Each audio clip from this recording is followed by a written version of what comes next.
Iya, Bu. Oke deh, ya udah.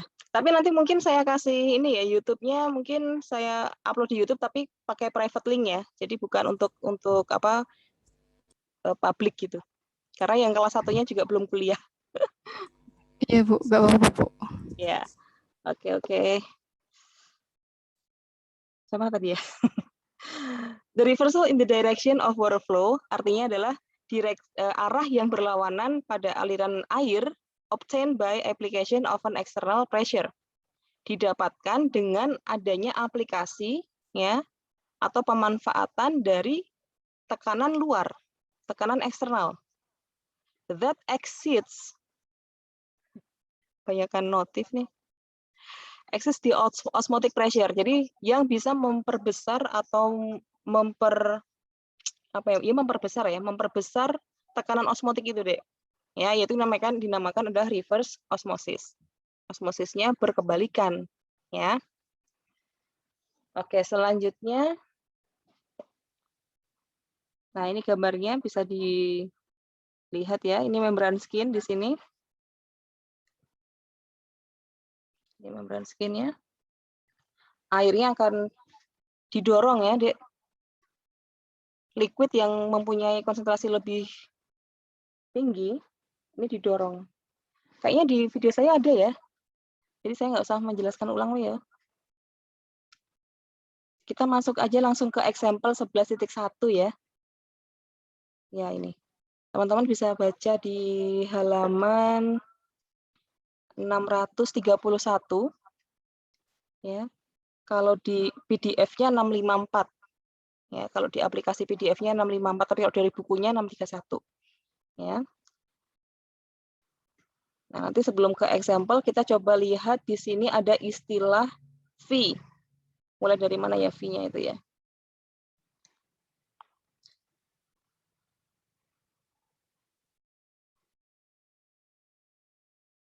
Nah, ini ya. Saya langsung masuk di sini aja deh. Kayaknya di sini nyambungnya ya. Sini ya, to obtain ya. To obtain high flux rates throughout the membrane ya. Untuk mendapatkan flux yang tinggi dari membran itu, maka the thickness of the membrane must be small. Maka ketebalan dari membran itu harus kecil. Artinya harus tipis ya. Di akhir 1950-an, dua orang peneliti namanya Loeb dan Surirajan itu menemukan sebuah metode untuk memfabrikasi extremely thin films atau lapisan film ya, layer yang sangat tipis gitu, of anisotropic cellulose acetate ya, attached to a supporting matrix with an open structure ya. In a reverse osmosis system, dalam sistem RO, air itu is the permeating material. Jadi material yang mudah untuk menembus ya, Dek ya. Menembus membran gitu. Referred to as permeate. Ya. Jadi kalau teman-teman bisa saya gambarkan ya. Di sini ada membrannya. Miring. Ini membran, ini let's say kayak gitu. Kemudian ini ada sebuah larutan dengan berbagai ukuran partikel di dalamnya. Ya, ada yang kecil-kecil. Ya. Terus-terusnya. Nah, anggaplah yang paling kecil itu adalah water. Ya. Yang paling kecil itu adalah water. Yang besar-besar itu ya macam-macam, ada larutan gula, garam, mungkin ada protein dan seterusnya. Maka karena dikatakan water atau air itu dia merupakan material yang paling permeable, artinya dia mudah menembus, ya. Maka karena dia yang paling kecil, maka dia yang akan lolos, ya. Akan lolos. Ya, ini adalah water. Nah, makanya kenapa kok dia itu mudah lolos? Karena dia ukurannya paling kecil ya, makanya dia disebut dengan istilahnya permeat. Ya. Dan yang tertahan di sini, di atas membran ini teman-teman, nanti kan akan tertahan di sini ya. bertahan gitu. Ini yang dinamakan retentate. Ya. Permeate itu yang lolos, retentate itu yang tertahan. Ya, itu istilah. Jadi kalau nanti di soal itu ada as a permeate yang dia itu lolos dengan kecepatan sekian sekian sekian, nanti teman-teman bisa punya gambaran. Oh, ternyata yang kecepatan sekian itu permeate, artinya berarti dia punya partikel yang lebih kecil. Which is itu bukan hanya air gitu. Tergantung ininya, nanti tergantung filtrasinya seperti apa. Nah, gitu. Nanti akan lebih jelas lagi ketika lihat di soalnya. Nah, and the remaining solution concentrated with the solutes is called retentate. Ini yang saya bilang tadi, permeate dan retentate. The osmotic pressure, ya, atau tekanan osmotik dilambangkan atau disimbolkan dengan V, ya, can be obtained dengan menggunakan persamaan Van Hoff. Ya. Di mana persamaan Van Hoff itu ya ini, V sama dengan C R besar T besar dibagi M, CRT per M. V itu adalah osmotic pressure, ya, V itu osmotic pressure atau tekanan osmotik. Kemudian C itu adalah solute concentration atau konsentrasi dari cairan. Ya, ingat ininya ya teman-teman, jangan lupa satuannya ya. Ini kadang kalau misalkan ini kilogram, ini harusnya biasanya kilopascal deh. Nanti kalau misalkan pascal mau dipindah ke pascal ya tinggal dikali 1000 ya, dikali 10 pangkat 3. Kemudian T besar itu adalah temperatur. Ingat satuannya adalah Kelvin. Ya. Dan R adalah gas konstan atau konstanta gas ideal. Ya, konstanta gas ideal itu nilainya berapa teman-teman? 8,314. Satuannya panjang. Nanti pasti diketahui di soal sih. At least kalaupun tidak diketahui di soal, teman-teman hafalin 5,314-nya aja. Ya. Konstanta gas ideal kan tidak hanya digunakan pada saat sekarang ya, Dek ya. Dulu teman-teman belajar tentang hydraulic pressure itu kan menggunakan konstanta gas ideal juga. Kemudian apalagi ya?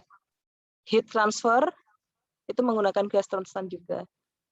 Banyak sih nanti konstanta gas ideal itu sudah banyak digunakan sehingga harapan saya teman-teman bisa hafal ya, minimal angka 8,314 itu. Dan kemudian M besar itu adalah molecular weight. Ya.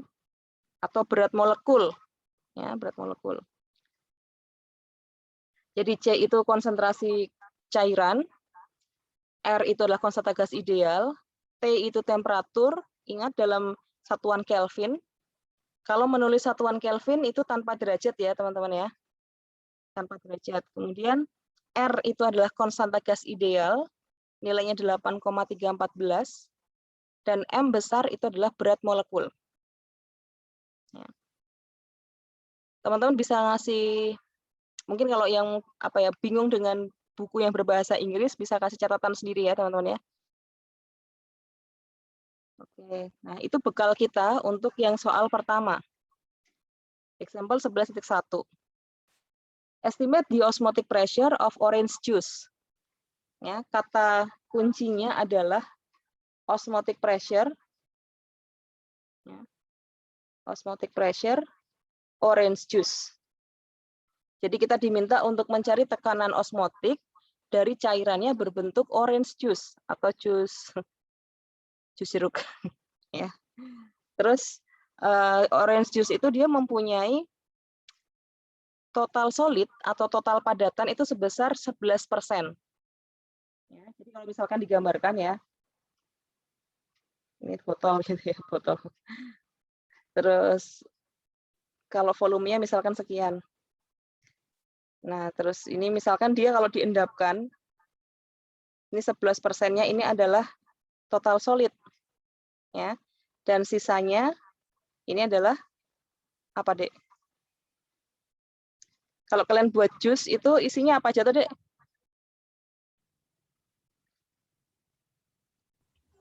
Ada air ya, Bu? Air, ya betul. Jadi kalau ini ada buahnya atau ini let's say semua jenis buah kita sebut dengan padatan ya. Total solid gitu. Walaupun nanti itu memang beda-beda. Jadi jus jeruk, jus apel itu konsentrasinya beda. Nanti sepertinya ada di tabel di bawahnya apa di atasnya ya? Nanti coba deh saya lihat ya. Kayaknya di bawahnya. Nah, ini dia. Nanti pas saya jelasin ke bawah, saya jelasin lagi nih. Ini ada perbedaan nih.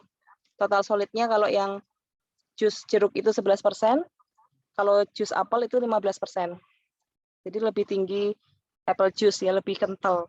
Atau bukan lebih kental sih, lebih ke jumlah padatannya yang lebih banyak gitu ya, dalam volume yang sama ya maksud saya.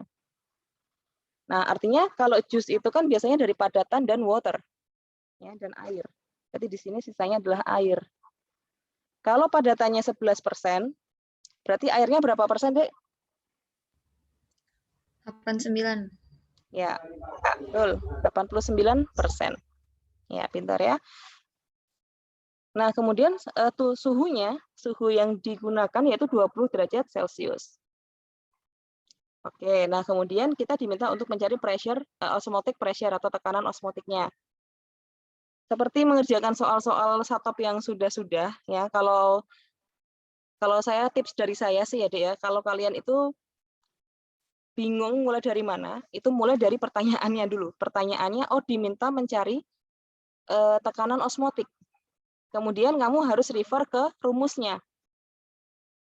Ya, tekanan osmotik itu dia rumusnya apa sih? Ya, rumusnya berarti V sama dengan CRT per M. Ya. Setelah menuliskan diketahui, ditanya jawab, jawabnya belum ya, diketahui. Kalau teman-teman sudah menuliskan diketahuinya, kemudian dari rumus tersebut mana yang tidak diketahui, gitu ya, mana yang harus kita cari. Oke ya. Nah, kemudian ini.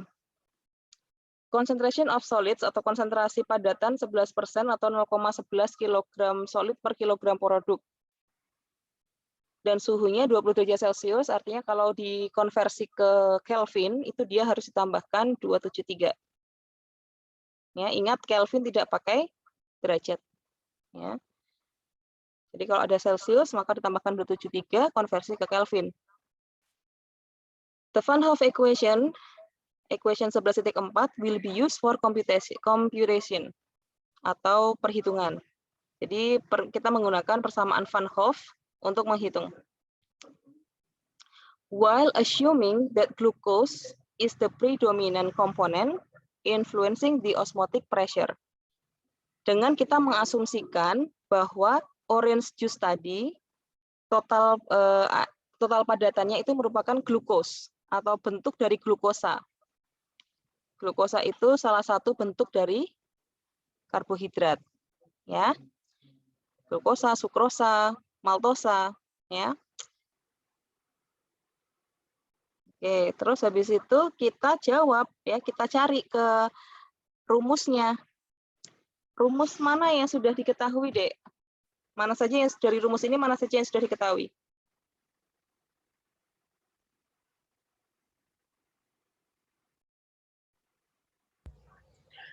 C sama T-nya. C sama T. R juga sih. Padahal tadi C-nya apa tadi? C-nya itu tuh solut ya. C itu solute concentration. Padahal yang diketahui itu adalah konsentrasi solid, Dek. Oh, iya.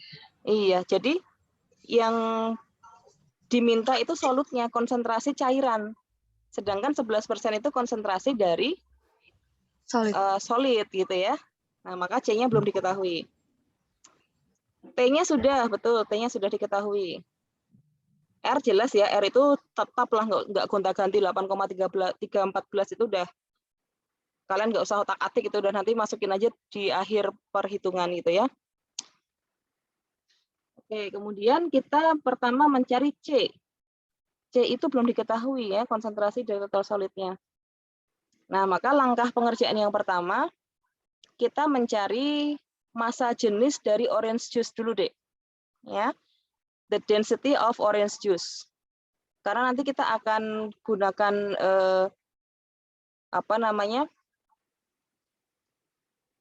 part atau bagian dari solut, dalam hal ini air ya, cairannya kan air gitu kan, 0,89 toh dikali dengan massa jenis dari airnya gitu ya, cairannya.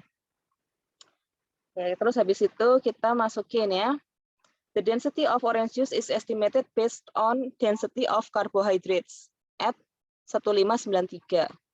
Artinya massa jenis dari karbohidrat yang tadi kita asumsikan bahwa orange juice itu merupakan salah satu bentuk dari glukosa, ya itu adalah 1593. Nanti teman-teman bisa buka di, kalau tidak salah di appendix atau di bagian atas ya, bagian density ya. Masih awal-awal itu dulu kita satu-satu mungkin ya. Nanti coba dicari massa jenis dari karbohidrat. Nah, nanti masing-masing itu punya deh, ada glukosa ada sendiri, sukrosa ada sendiri ya. Tapi kalau yang kita gunakan ini kan dia karbohidrat yang masih mengandung serat ya, maka dia masuk di glukos ya, glukosa. Nah, selanjutnya rho ya. Rho dari keseluruhan orange juice ya. Rho orange juice itu sama dengan rho glukosa ditambah rho air ya. Rho glukosa itu kan tidak sepenuhnya tidak sepenuhnya dia itu 100% gitu ya, bukan 100% dari seluruh cairan itu dia merupakan glukosa. Maka kita harus mengalihkan dengan partnya atau berapakah bagian dari glukosa itu yang ada pada cairan, yaitu 11% atau 0,11. Langsung ke sini aja ya, langsung ke, nah ini 0,11. Dikalikan dengan densitas atau massa jenis dari karbohidrat atau glukosanya yaitu 1593. Ditambah dengan rho air. Rho airnya itu bagiannya hanya 89% dikali dengan rho air pada saat suhu 20 derajat Celcius. Teman-teman dulu pernah belajar properties of air ya di Satop 2 kan? Sebelum kita membahas tentang itu membaca grafik psychrometric ya, psychrometric chart itu ya, diagram psychrometric. Nah, di psychrometric kan teman-teman masih bisa mengingat ya bahwa ternyata massa jenis air itu nggak melulu 1000 kg per meter kubik gitu loh. Ya. Ternyata air itu punya massa jenis yang berbeda-beda tergantung dari suhu yang terjadi pada saat itu. Nah, karena tadi yang kita ketahui di soal itu dia bersuhu 20 derajat Celcius, maka rho yang kita gunakan yaitu sesuai dengan suhunya yaitu 1998,2. Nanti bisa dicek lagi ya di tabel uap. Tabel uap ada di appendix ya di belakang itu ya. Tabel berapa itu? A41 Pak A42 gitu. Nah, sehingga ditambah ketemunya 1063,6 kg per meter kubik. Ini adalah massa jenis orange juice. Ya, bisa dipahami ya. Oke, selanjutnya. Oke. Yang sini mikrofonnya nyala nggak sih? Yang sini tak matikan aja. Masuk ya suaranya. Ya.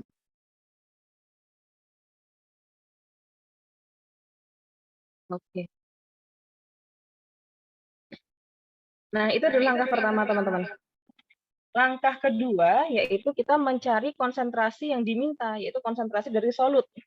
Konsentrasi dari cairannya. Dalam hal ini adalah water, ya, air. Nah, the concentration solut ya. Solut concentration, oh ya. Solut. Oh, tadi saya bilangnya solut, cairan ya. Oh, I think I'm wrong deh. Solut itu artinya berarti dia adalah yang bagian padatan ya, Dek ya. Karena di sini ternyata yang dicari adalah 0,11. Tolong kalau yang sudah mencatat, tolong direvisi bahwa yang kita cari tadi adalah orange juice-nya, apa namanya, glukosanya. Jadi padatannya. Maka yang kita dapatkan di sini adalah 0,11 dikali dengan rho dari orange juice. Ya. Tapi kayak saya salah mengucap ya. Tapi mohon direvisi lagi kalau ada yang sudah mencatat ya. Jadi 0,11 atau 11% dikali dengan massa jenis dari orange juice, yaitu 1063,6 ya. Maka ketemunya yaitu 117 kg padatan per meter kubik produk ya. 117 kg padatan per meter kubik produk. Nah, itu untuk nilai C. C kecil sudah ketemu. Kemudian selangkah selanjutnya yang belum kita dapatkan yaitu M ya. R sama T sudah ketemu ya, sudah diketahui, M-nya belum. Nah, untuk menghitung M ya,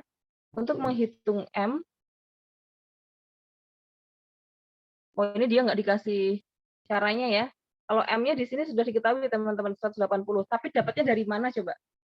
Nah, dapatnya dari mana? Yaitu dengan cara menghitung berat molekul gula ya. Kan M itu kan sama dengan berat molekul ya. Berat molekul gula. Gula itu rumus strukturnya apa tadi? Rumus struktur kimianya apa? Atau karbohidrat lah. Apa rumus kimianya?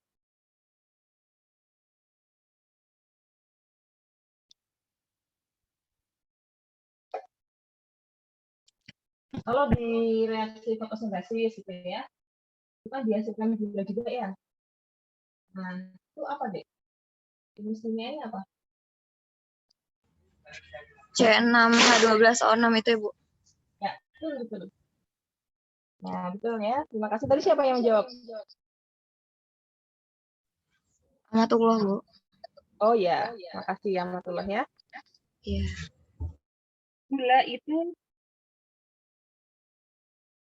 Gula itu mempunyai rumus kimia yaitu C6H12O6. Nah, teman-teman tinggal mengalihkan aja seperti ini di kimia anorganik harusnya sudah ada ya. Bagaimana mencari berat molekul ya. C6H12O6. Gimana caranya? C6. C itu punya beratnya berapa tadi? Berat atom C itu berapa?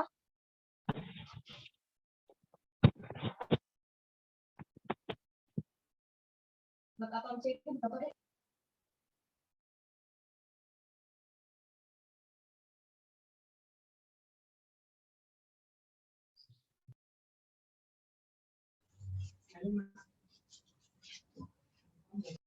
Berat atom H berapa? C12 bukan, Bu? C12. C sama dengan 12. Kalau H berapa? 1. H1 ya. Hafal ya semuanya ya. Kalau O? 16 bukan, Bu? Ya, O 16. Sehingga tinggal dikalikan aja teman-teman. Kalau mau cari berat molekul ya 12, oh C-nya ada berapa? C-nya ada 6, berarti 12 kali 6. H-nya ada berapa? Oh, hanya ada 12, 1 kali 12. O-nya ada berapa? Oh, ada 6, berarti 16 kali 6. Ini 72, ini 12, ini 9, 6. 6. Ditambah ya. 4, 6, 0 ya. 8, 9, 180 ya. Jadi ketemulah 180 itu didapatkan dari berat molekul C6H12O6. Ya, bisa dipahami ya. Nah, selanjutnya teman-teman mohon maaf kalau misalkan ada pertanyaan dan saya tidak merespon. Jadi karena saya mute ya yang di laptop, jadi suara kalian kadang tidak terdengar gitu ya. Mohon nanti bisa menuliskan di chat room. Kalau teman-teman ada yang misalkan enggan atau malu untuk bertanya secara langsung, boleh disampaikan di chat room ya. Nanti saya akan cek secara berkala. Nah, setelah itu CRTM-nya sudah ketemu semua, tinggal dimasukin ke rumus. Ya, tinggal dimasukin ke rumus P sama dengan CRT per M. C-nya ketemu 117, R-nya itu 8,314, 314, ya. T-nya itu 293. Ya. Dibagi berat molekul 180. Ketemunya 1583,5. 183,5 kilopascal. Ya, jadi kalau misalkan mau diubah ke pascal, maka tinggal dikalikan 1000 aja. Ya. Itu berapa itu? 158.300,5 ya kalau pascal itu, kalau mau dipindah ke pascal di konversinya. Ya, baik, sampai sini ada pertanyaan?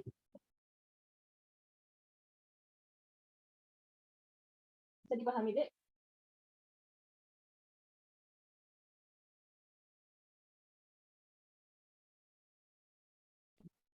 Diam itu emas. Ya, semoga kalau tidak ada suara ini ya, mungkin ada yang mau bilang, oh saya paham, tapi kok malu teman-teman yang lain belum belajar, saya dibilang sok-sokan paham gitu. Nanti pas ujian nilainya jelek, nggak usah berpikir seperti itu ya teman-teman. Kalian be confident ya, be confident, be yourself gitu ya, jadilah kamu sendiri, tidak usah overthinking dengan apa pendapat orang lain tentang kamu gitu ya. Kalau Bu, mohon maaf Bu, suaranya tidak terdengar Bu. Lirih sekali sih di saya Bu. Oh iya iya.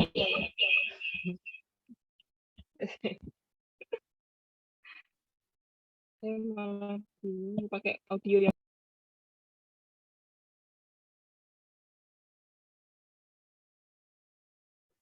Halo?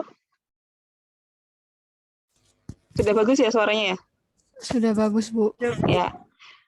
Ya, jadi kalau misalkan teman-teman itu memang sudah paham, bilang saja sudah paham, atau memang kalau belum ada yang belum paham, silahkan bertanya. Jadi be confident, be yourself gitu ya. Nggak usah overthinking dengan apa pendapat orang lain tentang dirimu gitu. Wong yang maju juga kamu sendiri, bukan karena orang lain. Kalaupun nilaimu jelek itu juga karena dirimu, bukan orang lain, tidak ngurusin, oh kamu nilainya jelek ya gini. Nggak gitu ya. So be yourself aja gitu. Jadi semoga dapat dipahami ya teman-teman. Nanti monggo nanti disampaikan aja kalau memang ada yang belum dipahami. Oke, kita masuk ke example selanjutnya ya. Untuk mengerjakan example 11.2 ya teman-teman, nanti pahami dulu, ini kita pahami bersama untuk relationship atau rumus Gibbs. Nah, ini kita baca dulu. From equation 11.4, dari persamaan Van Hoff tadi, kita menemukan bahwa the presence of small molecules, bahwa adanya atau kehadiran molekul yang kecil ya pada sebuah solution, pada sebuah cairan, itu menghasilkan high osmotic pressure atau berakibat atau berpengaruh pada tekanan osmotik yang tinggi, teman-teman. Ya. Another equation found to be more accurate. Jadi persamaan yang 11.5 ini digunakan karena dia diklaim itu lebih akurat untuk menghitung berapakah tekanan osmotik yang dibutuhkan. Nah, maka persamaan 11.5 ini kita sebut dengan persamaan Gibbs. Kalau yang 11.4 tadi namanya persamaan Van Hoff, CRT per M. Kalau yang 11.5 itu persamaan Gibbs, ya. V sama dengan minus RT ln XA dibagi VM. Ya. Jadi itu kedua hal itu sama, Dek. Kedua rumus ini sama untuk menghitung osmotic pressure, untuk menghitung tekanan osmotik. Ya, paham ya? Cuman yang 11.5 ini dia lebih akurat karena dia mempertimbangkan adanya ukuran partikel. Ya. Karena di situ ada XA itu adalah sebuah fraksi mol. Ya, di mana VM-nya itu juga volume molar. Nanti kita pahami bersama di soal. Nah, untuk keterangan rumusnya ada di bawahnya bahwa RT itu sama, R itu adalah konstanta gas ideal, T itu adalah temperatur ya pada saat liquid itu diamati. Kemudian ln XA. Ln itu logaritma normal biasa ya, logaritma natural biasa dan XA-nya itu yang perlu kita harus cari, di mana XA adalah fraksi mol. Kemudian VM itu adalah volume molar dari pure liquid. Tadi saya kayaknya agak sedikit flip dengan rumus yang GIP ini. Tadi makanya saya ngomong C yang pertama tadi itu sebagai liquid, ternyata harusnya solid itu, maksudnya tidak sinkron antara otak dan mulut. Kayak terpengaruh sama persamaan yang 11.5. Jadi XA itu adalah fraksi mol untuk cairan ya, Dek ya. Untuk cairannya dalam hal ini ya water gitu biasanya. Kalau VM itu juga volume molar untuk pure liquid, ya cairan yang murni, cairan murninya sama-sama water. Jadi VM sama XA itu objeknya sama, ya sama-sama air. Nah, habis itu di bawahnya ada kita lihat di tabel itu ya, Dek. Osmotic pressures of some food materials are given in table 11.2. Jadi tekanan osmotik dari beberapa bahan makanan itu disampaikan di tabel 11.2 itu. Teman-teman bisa amati di situ ya. Kita melihat ada susu, di mana dia mempunyai padatan non-lemak itu sebesar 9%. Dia membutuhkan tekanan osmotik 690 kilopascal. Ya. Kemudian whey. Whey itu dia mempunyai total solidnya sebanyak 6%. Tekanan osmotik yang dibutuhkan juga hampir sama. Ya ini kan ini nilainya nilai-nilai pembulatan gitu ya, artinya pasti ada perbedaan. Kurang lebih sama dengan milk. Teman-teman tahu whey enggak, Dek? Whey itu apa?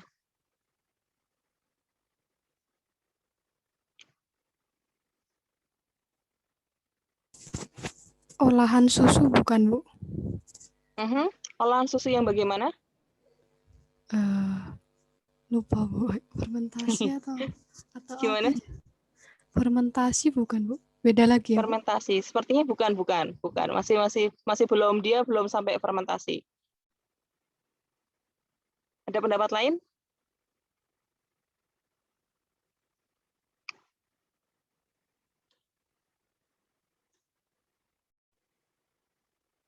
Whey itu ada di gimana? Erika? Dadih ya, Bu? Ya, dadih. Kalau bahasa Indonesianya ya dadih ya. Iya, Bu. Jadi teman-teman kalau pas diskusi ini boleh kok kalian buka Google. Saya juga nggak tahu, maksudnya kalian kan kita juga berbagi informasi ya, berbagi ilmu. Nah, whey itu ya tadi kalau bahasa Indonesia emang dadih, tapi kalau secara processing ya, whey itu biasanya yang ada di langit-langit tuh, Dek, ya. Yang ada di langit-langit atau endapan susu. Jadi kan kalau misalkan teman-teman besok berkesempatan untuk kunjungan industri, ini 2019 belum kunjungan ya, kasihan banget ya. Nggak apa-apa, semoga nanti bisa kunjungan industri virtual. Atau mungkin lihat di YouTube ya, lihat di YouTube pengolahan whey. Nah, nanti teman-teman bisa lihat tuh di pengolahan susu itu ada pemisahan, Dek. Ada krim, ada skim. Ya, ada krim, ada skim. Nah, si whey ini dia merupakan bukan limbah tapi dia bahan samping, ya. Bahan samping dari pengolahan susu. Nah, dia biasanya punya kandungan lemak yang sangat tinggi, ya, kandungan lemak yang tinggi, masih proteinnya juga tinggi, sehingga kalau misalkan dia dibuang begitu saja, maka dia akan sangat menimbulkan bau yang sangat tajam gitu ya, karena dia ada rancidity. Ya masih, ya semoga teman-teman ini belum mengambil teknologi minyak lemak ya, nanti semoga semester depan bisa ngambil. Karena semua jenis lemak ya, lemak itu adalah sebuah sebutan untuk lemak yang berbentuk padat ya. Kalau lemak yang berbentuk cairan itu namanya minyak ya. Makanya kalau kita ngomongin gaji apa itu lemak-lemak yang ada di daging itu namanya kita ngomongnya lemak, bukan minyak gitu ya. Minyak itu yang lemak bentuk cair. Semua bentuk lemak yang dia berinteraksi atau kontak dengan oksigen maka dia menghasilkan rancidity ya. Atau rancid itu apa? Ketengian ya, ketengian. Nah, ini sedikit informasi aja, selingan ya. Makanya whey itu adalah salah satu bentuk bahan samping ya, produk samping dari industri susu. Oke, kita masuk ke selanjutnya orange juice dan apple juice. Orange juice itu punya konsentrasi 11% total solid. Apple juice itu 15%.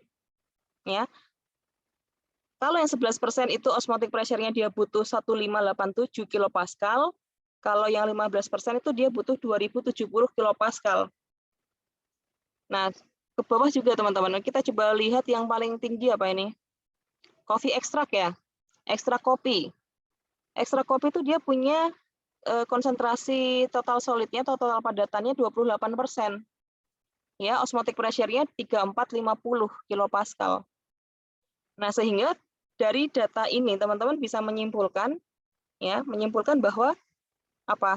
Semakin kecil ya kandungan total padatan dalam suatu larutan ya, dia membutuhkan osmotic pressure yang semakin kecil juga ya.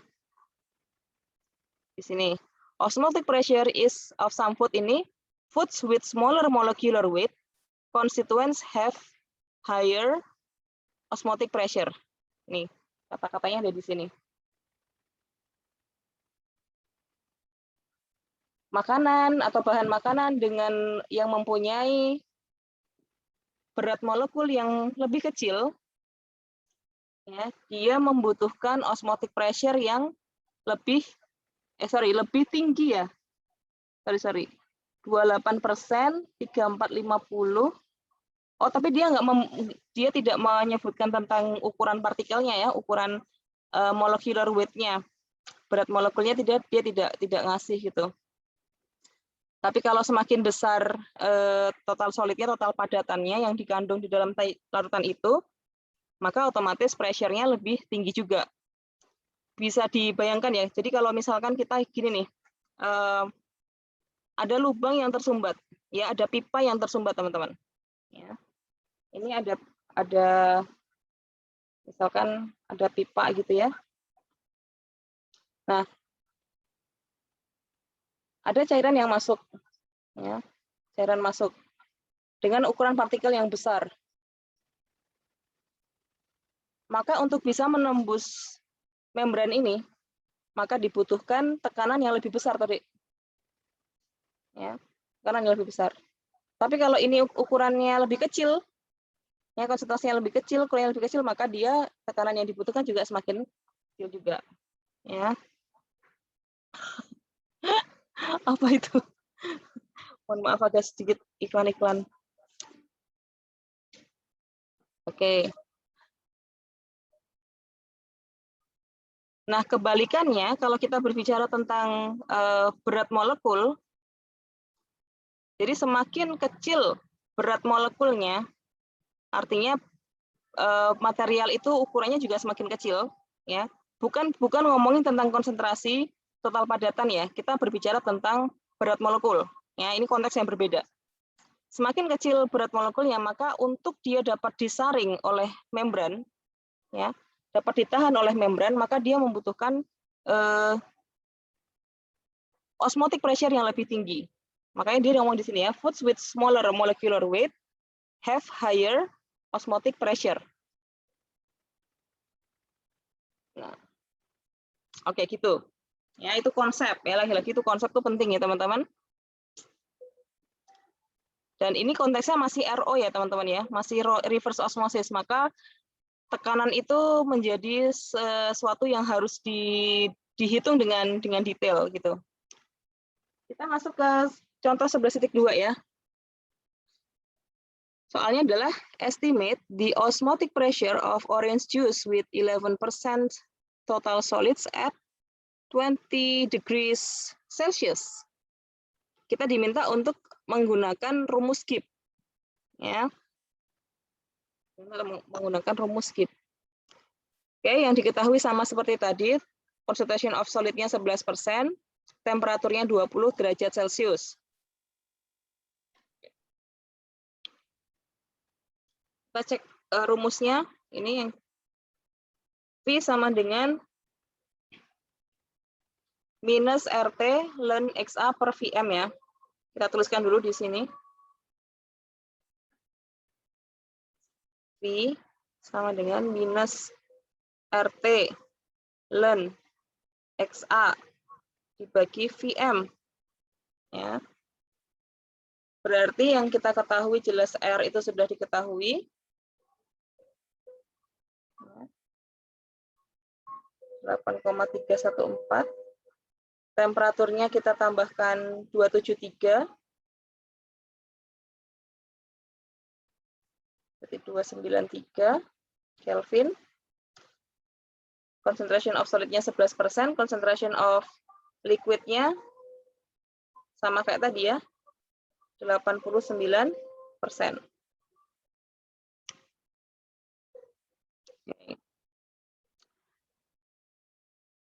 Karena kita diminta untuk memakai gips ya, maka kita rumusnya langsung ganti aja, kecuali tidak ada instruksi ya, Dek ya.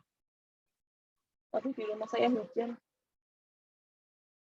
Semoga nggak mengganggu ini ya, suara saya dan sinyal. Oke, yang pertama kita lakukan atau kita cari adalah hujan terus. Sebentar, saya tak nutup itu dulu.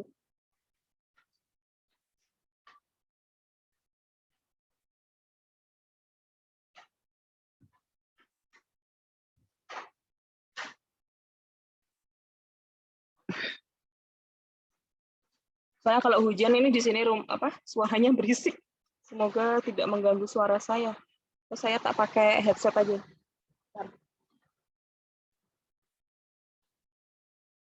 Biar suaranya bisa terfiltrasi.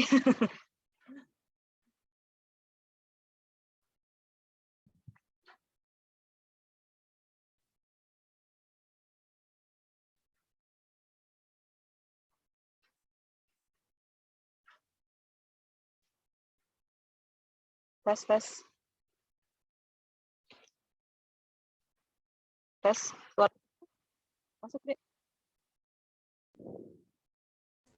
Masuk, Bu. Oke, lanjut ya. Nah, langkah yang pertama yaitu based on total solid of 0,11 kg, kita mencari fraksi molnya dulu. Kan dari rumus ini yang belum kita ketahui adalah XA ya sama VM ya. XA adalah fraksi mol dari dari si liquidnya. Ingat ini liquid. Ini juga liquid. Maka yang kita cari adalah sisa dari 100 dikurangi 11%-nya. Itu 89%. Ya, semuanya 89%. Nanti kita cari satu persatu. XA dulu. Oke, XA atau fraksi mol itu adalah fraksi ya, XA atau fraksi mol itu didapatkan dari istilahnya tuh massa molar ya, massa molar dari yang saya bilang di sini adalah liquid ya, dibagi massa molar dari total. Ya, total ini kan artinya N itu tadi solid ditambah N liquid. Ya. Oke, kita massa molekul ya, massa molar, massa molekul sama aja. Nah, terus habis itu yang kita perlu identifikasi N liquidnya dulu. Ya. N liquid itu di situ pada buku 0,89 dibagi 18. Nah, itu dapat dari manakah dia? Didapatkan dari mana dia? Didapatkan kalau 0,89-nya jelas ya, dia merupakan adalah dari 89% tadi. 18-nya dari mana? Rumus molekul air itu, Bu. Oh iya. Ya, betul banget. Ya, dari air kan H2O, maka massa molarnya ya itu yaitu H itu kan 1, berarti kan 1 kali 2. Ya. Ditambah, tadi berapa, Dek? 16 ya. Jadi 18. Oke, itu liquid. Lagi-lagi yang dicari adalah liquid, teman-teman. Nanti lihat lagi di rumusnya. Ya. Yang diminta adalah pure liquid. Ini juga pure liquid. Ya, maka yang kita hitung yaitu H2O-nya, waternya. Kemudian yang berikutnya NS-nya, NS atau berat molekul untuk glukosanya tadi ya, karbohidratnya. Kita sudah hitung tadi C6H12 O6. Tadi di atas sudah diketahui, sudah kita hitung. Ini ya, ketemunya 180. Ya, 180. Nah, tinggal dikalikan dengan fraksinya, Dek ya, atau bagiannya. Jadi 0,89 dibagi 18 dibagi dengan massa total. Jadi 0,89 per 18 ditambah 0,11 per 180. Ya, ketemunya fraksi mol adalah 0,9878. Ya. Oh, ini belum len ya, ini lennya nanti di bawah. Jadi ini masih fraksi mol aja, teman-teman. Nanti lennya dihitung di bawah. Oke, selanjutnya XA udah ketemu. Sekarang VM, ya, volume dari air. Nah, volume dari air ini, ya teman-teman, didapatkan dari rumus ini ya.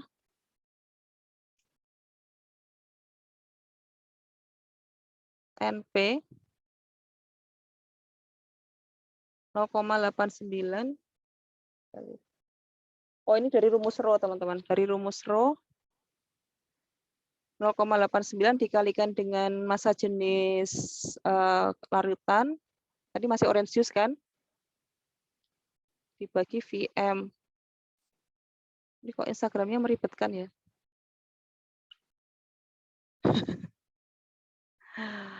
0,89 dikali 1063 jadi dari rho itu kan sama dengan massa per volume ya, Dek ya. Karena kan kalau lupa itu kan dia satuannya kan kilogram per meter kubik kan. Ya, rho ya, massa jenis ya. Massa jenis. Oke. Jadi kalau kita mau mencari V, ya, mau cari V-nya, VM, berarti VM kali ini, ya kan sama dengan M per rho ya. Nah, M per rho. Cuma kalau ini kan dia seper ya, jadi tinggal diganti, tinggal dikalikan aja. Ya, jadi kalau mencari volume berarti massa dibagi rho-nya.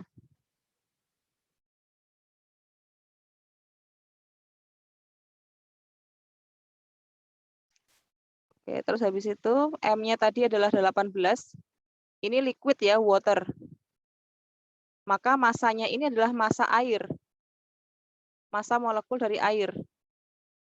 Sama dengan 18 ya, dibagi rho-nya. Rho-nya yaitu rho bagian dari air. Jadi karena tadi jusnya itu kan dua bagian ya, padatan sama larutan, padatan sama cairan.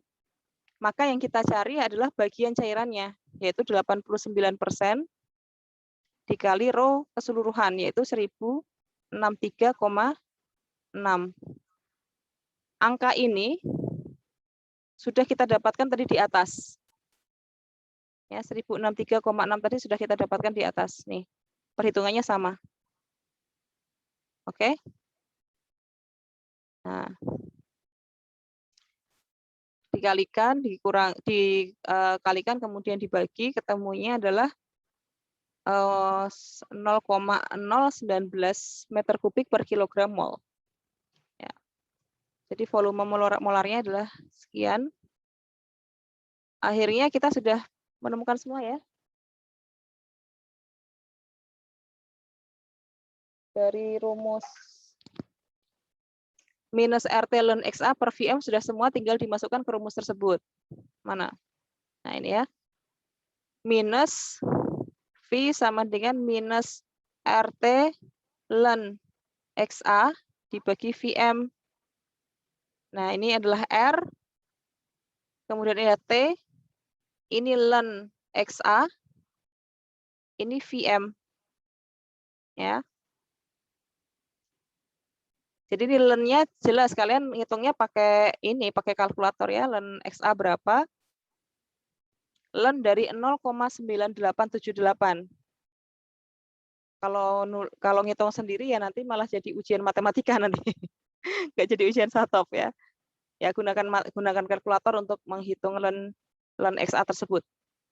Nah, sehingga tekanan osmotiknya atau V-nya yang kita hitung menggunakan persamaan Gibbs, yaitu 1573,8 kilopascal. Bisa dipahami teman-teman? Ada pertanyaan?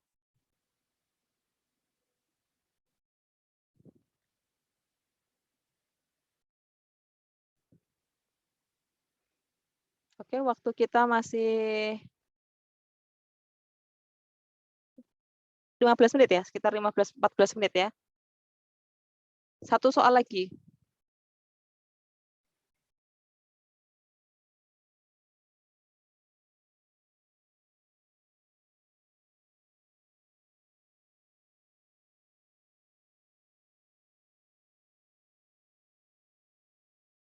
Yes. Soal atau example ke 11.3.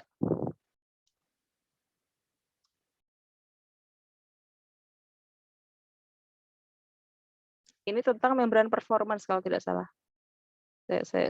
Oh, ultrafiltrasi. Sorry, udah pindah ini. Tadi kita sudah selesai untuk RO-nya. Sekarang kita masuk pada ultrafiltrasi. Ultrafiltrasi membran have pore sizes much larger than the reverse osmosis membran. Jadi pori-porinya itu lebih besar daripada RO. Artinya partikel-partikel yang dia bisa disaring di RO itu masih lolos di ultrafiltrasi atau UF, ya. Oke. Nah, kita lihat di sini teman-teman, figure 11.2 tadi di atas. The pore size of ultrafiltrasi membran range from 0,01 to 0,02 mikron. Ya, yang tadi saya tampilkan di depan tadi ya. Dengan berat molekul dari 1000 sampai 80.000. The flux rate atau laju flux ya yang melewati ultrafiltrasi membran itu dapat digunakan persamaan 11.16 ini teman-teman. Rumus 11.16 di mana N itu adalah flux rate. N adalah flux rate atau laju flux ya. Laju kemampuan apa tuh bahan atau material untuk menembus menembus membran gitu ya. N sama dengan Ka delta P. Kayaknya rumus ini juga masih familiar ya. N sama dengan Ka delta P. N itu adalah flux rate ya. Kemudian delta P itu adalah perbedaan tekanan antar membran ya, perbedaan tekanan antar membran. Kemudian K itu adalah konstanta permeabilitas ya. Dan A besar adalah surface area atau luas permukaan. N sama dengan Ka delta P. Ya. Kita masuk ke ke contoh soal nomor 11.3.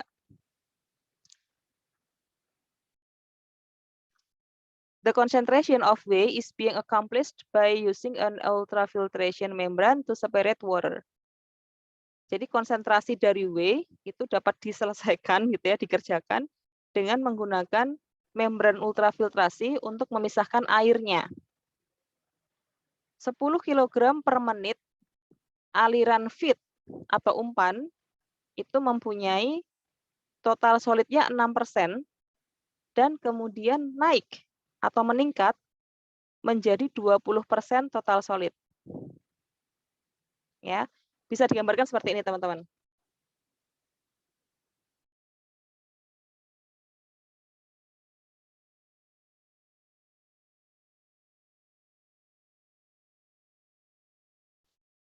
Gambarnya seadanya ya. Ini misalkan ini adalah W, larutan cairan W-nya. Ini W masuk, di sini membran. Ini membran. Ya.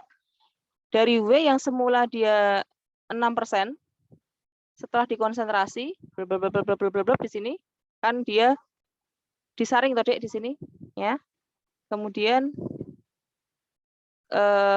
yang terakhir itu menjadi W-nya itu 20%. Artinya ada sebagian besar air yang keluar. Sehingga dari misalkan segini itu adalah ini 6% ya. Ini W padatannya, ini water menjadi sekian ya. Dan ini W semua sehingga konsentrasinya meningkat jadi 20% dari 6%. Ya ini waternya paling sedikit lah gitu. Ya bisa dipahami ya. Jadi prosesnya seperti itu. Penggambaran di dalam otak kalian itu ilustrasinya seperti ini gitu ya. Jadi punya visualisasi agar nanti pas membaca pertanyaan, oh apa tuh yang dicari seperti itu. Nah, the membrane tube has a 5 cm inside diameter. Jadi si pipa ini dia punya diameter dengan punya membran dengan diameter sepanjang 5 cm. Diameter ya, bukan jari-jari ya. Diameter. Ya. Lebarnya si pipa itu 5 cm, teman-teman. And the pressure difference applied is 2000 kilopascal. Itu delta P-nya, ya. Perbedaan tekanannya yang digunakan 2000 kilopascal. Estimate the flux of water through the membrane, ya. Jadi kita diminta untuk menghitung, memperkirakan laju flux tadi ya, flux of the water, ya, atau N. Dan juga panjang dari membran tube. Jadi ada 2 pertanyaan, teman-teman. Yang pertama adalah kita mencari fluxnya, laju fluxnya. Yang kedua kita harus mencari panjang dari tabung ini, ya, panjang tabung ini. Paham ya? Di mana permeabilitas membrannya dengan konstanta 4 × 10⁻⁻5 kg air per meter persegi kilopascal second. Nah, sampai di sini untuk memahami soalnya ada pertanyaan?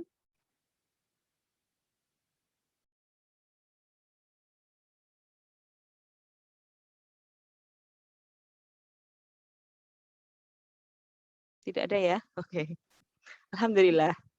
Kalian sangat membantu saya dengan sebuah kemudahan. Tapi saya akan sangat lebih senang lagi jika kalian bertanya gitu, ya. Kita masuk ke diketahui. Jadi 6% yang pertama, teman-teman, itu adalah 6% yang total solid pada feed atau umpan. Ya. Terus konsentrasi final, konsentrasi produknya, ini A, ini B ya, saya bilang gitu aja. Feed concentration ini A, final concentration ini B, ya, atau produk, konsentrasi produknya. 20% total solid. Kemudian diameter tabungnya itu 0,05 meter. Ingat harus dikonversi ke satuan internasional, 5 cm menjadi 0,05 meter. Kemudian pressure difference atau perbedaan tekanannya 2000 kilopascal. Dan juga konstanta permeabilitas membrannya 4 × 10⁻5 bla bla bla, itu satuannya panjang ya. Nah, seperti tadi ya, kita langsung refer ke rumus dulu, teman-teman. Kita refer ke rumus. Rumus yang diminta adalah tadi menggunakan 11.6 ya, approach. Use equation 11.16 and a mass balance to determine the mass flux and the membrane tube length, ya. Jadi kita gunakan persamaan 11-16 ini, teman-teman. Ini ya. N sama dengan KA delta P. N sama dengan KA delta P.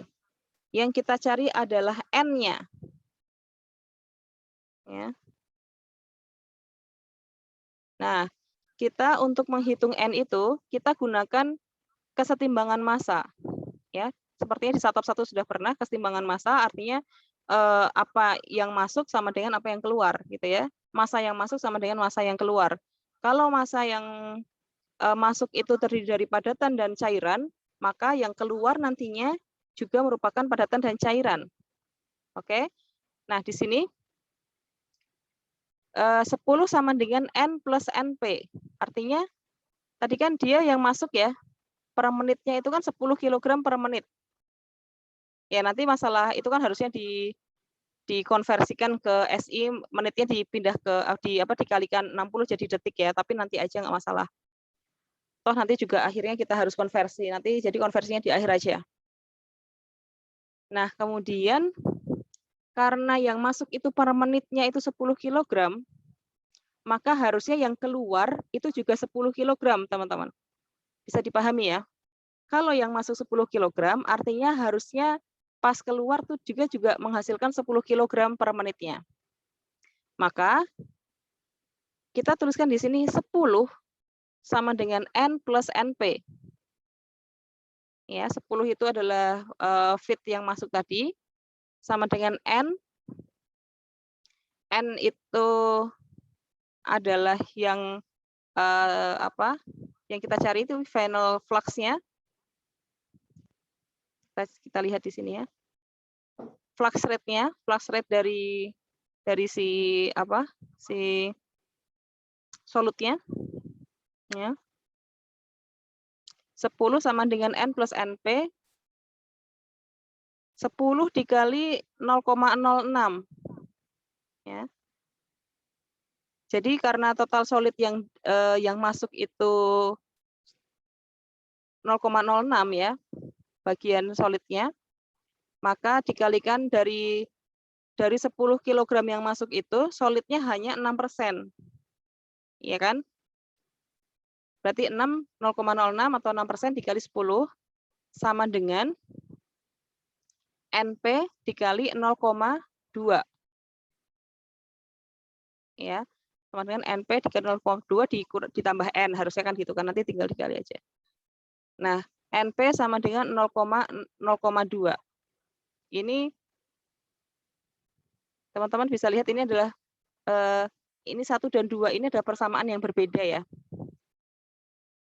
Jadi kalau yang pertama ini adalah kesetimbangan massa total. Dalam hal ini ada orange juice. Ya. Kalau yang kedua ini adalah kesetimbangan massa, saya bilangnya MBC, mass balance ya. Mass balance dari massa padat. Massa padatan. Sehingga persamaan ininya, kesetimbangannya itu 10 dikali 0,6 sama dengan NP dikali 0,2. Bisa dipahami nggak? Halo? Masih bingung? Bingung, Bu. Ya, saya ulangi ya. Saya ulangi. Dihapus dulu.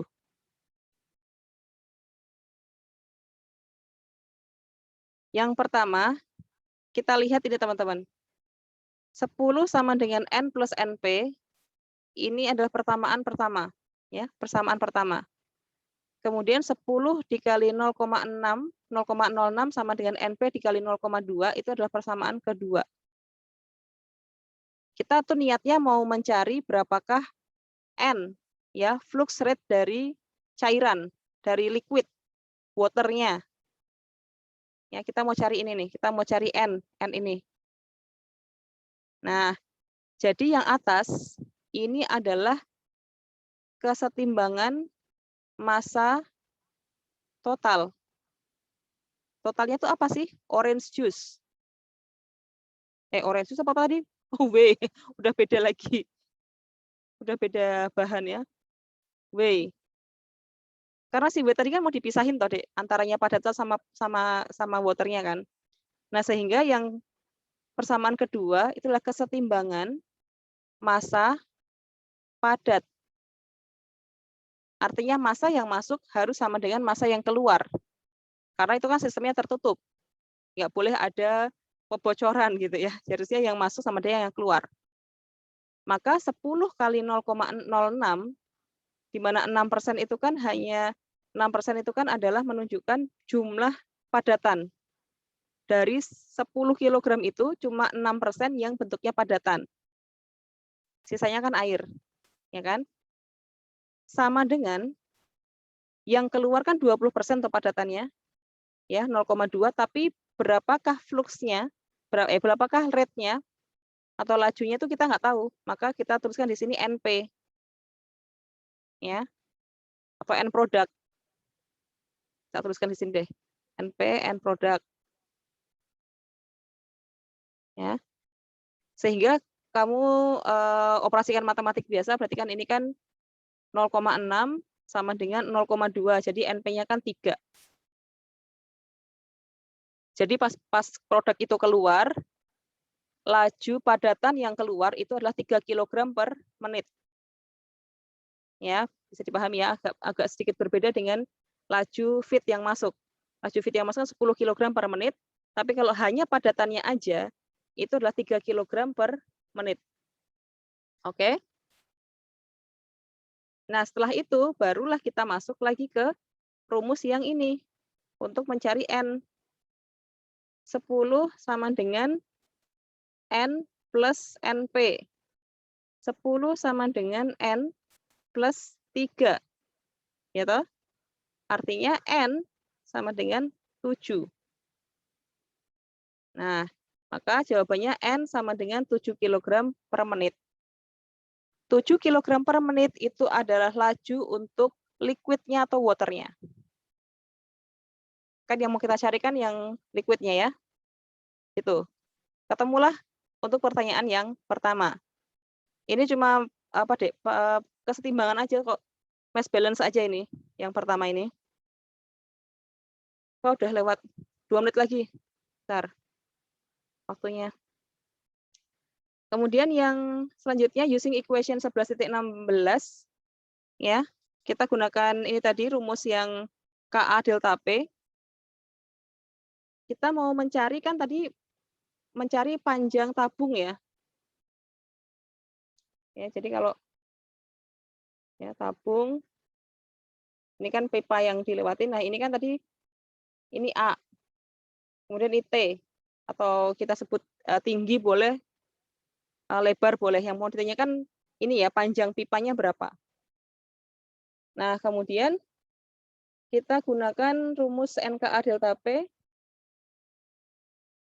N-nya sudah diketahui, N-nya 7, kemudian K-nya itu 4 kali 10 pangkat minus 5, delta P-nya 2000, dan 60 ini sebagai konversi, teman-teman. Jadi 60 ini sebagai konversi, harusnya kan tadi ini ya, dikonversikan 10 kg per menit atau 7 kg per menit ini, kita konversikan kan harusnya ke second, ya, maka harus dibagi 60 gitu. Nah, ketemunya luas permukaannya adalah 1,46 meter persegi. Nah, kemudian ini baru luas permukaannya toh. Ya, luas permukaan itu luas permukaan yang selimut ini, Dek, selimut tabungnya.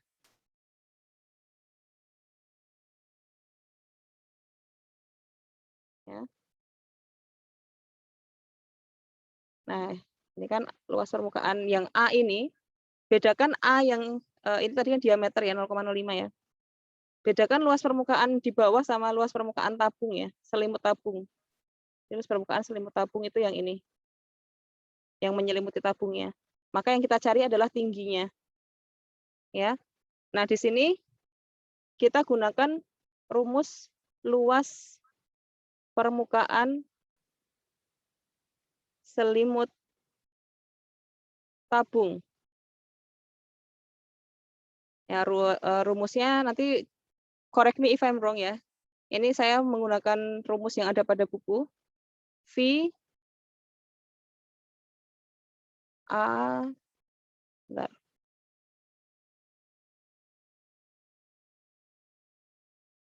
Jadi kan harusnya V dikali D kali T, ya. V dt, ya. V dt. Atau kalau jari-jari berarti 2 VRT ya. 2 VRT. Tolong dikasih koreksi jika saya salah. VDT itu luas permukaan tabung. Jadi kalau luas permukaannya tabung tadi 1,46 sama dengan 3,14 dikali D-nya tadi 0,05 dikali tinggi, ya, atau L di sini dia sama aja, L atau T sama aja. Nanti T-nya ketemu 9,28 meter. Ya. Selesai.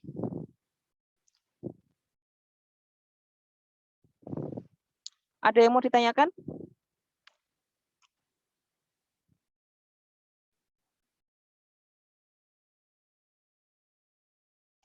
Bu, Iya. berarti A-nya itu luas permukaan tabung semuanya, setabung-tabungnya. Iya, luas permukaan tabung, Dek. Ini kan luas permukaan tabung ini ya yang menyelimuti ini ya, Dek ya. Jadi kalau kamu menggambarkan tabung itu ya, di jaring-jaring tabung, itu kan dia gini toh.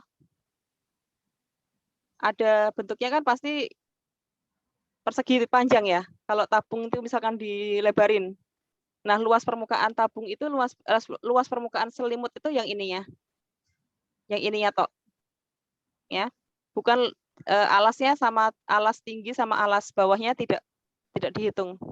Karena kita butuhnya hanya lebarnya tabungnya toh ini. Atau L, ya.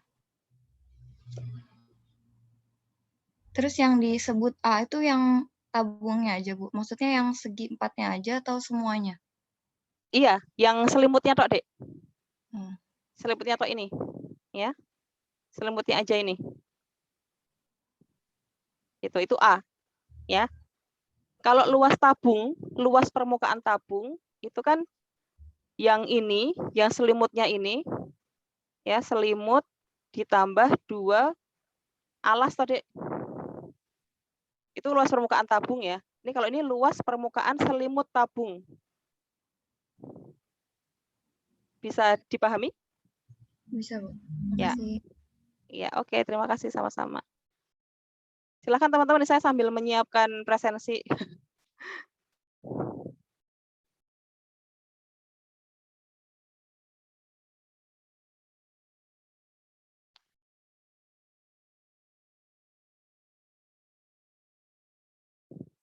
Silakan dicermati dari angka-angka ini, Mbak Menawa ada yang masih belum dipahami. Bu, kalau Ya. yang di awal itu yang masa jenis karbohidrat itu nanti bisa dilihat di tabel yang mana? Masa jenis karbohidrat. Sebentar. Ada sih di situ. Halaman piro ya? Bagian bentar, tak search dulu. Dan bisa menggunakan kata kuncinya densitas ya. Saya sambil search di laptop. Density. Ada nggak ya di buku ini ada nggak ya?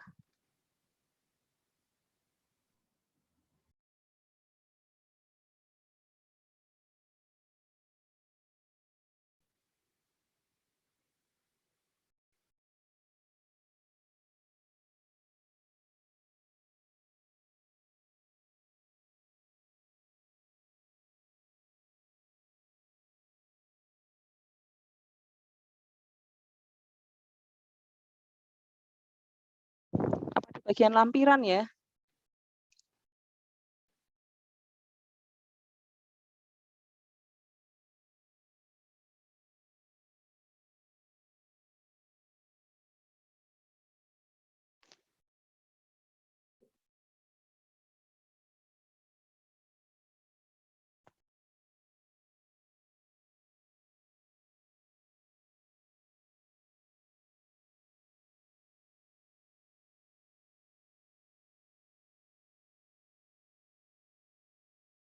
Kemarin saya sudah mencoba mencari, tapi sepertinya ketemu, cuman lupa ininya. Halamannya mana ya? Thermal konduktivitas.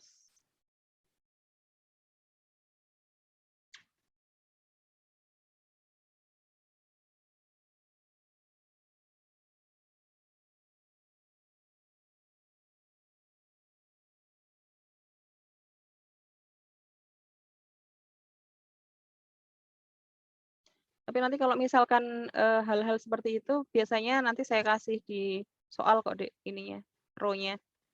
Artinya kalau di buku ini dia tidak disebutkan dan harus ada apa tadi? Catatan kaki ya, ada catatannya gitu. Biasanya saya tambahkan di soal kalau memang contoh soalnya nggak ada. Saya masih mencari sih, belum ketemu. Oke, baik, Bu.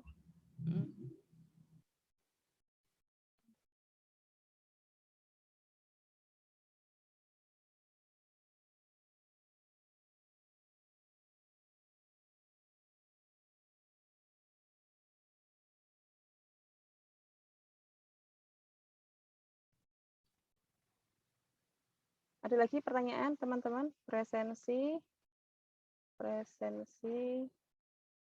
pertemuan ke-11 ya, pertemuan ke-11. Kelas C.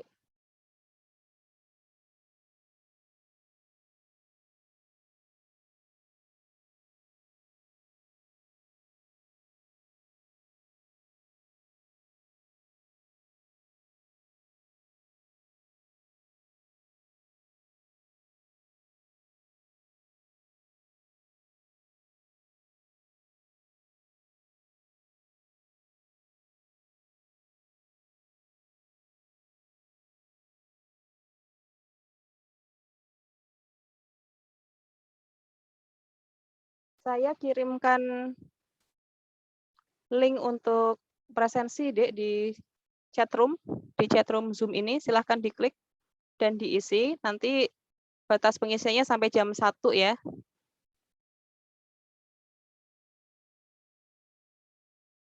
Oke, kalau sudah tidak ada pertanyaan lagi atau komentar lagi, saya cukupkan sampai di sini dulu ya untuk pembahasan kita untuk teknologi membran.